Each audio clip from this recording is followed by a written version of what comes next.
السلام عليكم. أتمنى بلاغ رئيس جمعية محبي البحر لصحة الماء والمحافظة على البيئة ونائب رئيس الائتلاف المغربي لحماية المحيطات والساحل،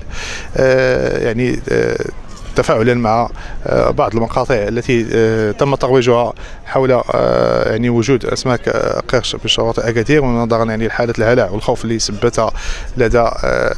زوار المدينه والمرتفقين بالشاطئ، فالجمعيه خرجت بلاغ تنستنكر بشده هذه المقاطع والصحه ديالها، وتنفي جمله وتفصيلا الصحه ديال المقاطع هذه، حيث ان المقطع الاول الذي يوضح هجوم سمكة قرش على سيدة، فهذا المقطع لا يمثل لشاطئ أكادير بسلا، بل هو مقطع صور بأحد الشواطئ الأمريكية. بالنسبة للمقطع الثاني والثالث الذي يوضح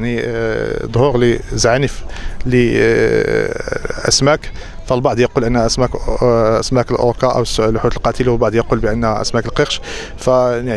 نهيب إلى علم كافة المواطنين وكذلك منخرطي الجمعية ومزاولي الرياضات المائية، فهذا مجرد أسماك دلفين عادية، وكذلك مسالمة ولا تشكل تهديد لا على المصطافين ولا على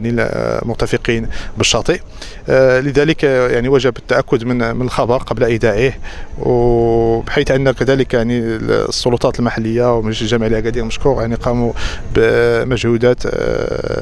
في هذا المجال لطمأنة المواطنين، كما أنه تم دفن دلفينين تائهين، أحدهما لفظته الأمواج يوم 4 يوليوز والثاني يوم 5 يوليوز، حيث قامت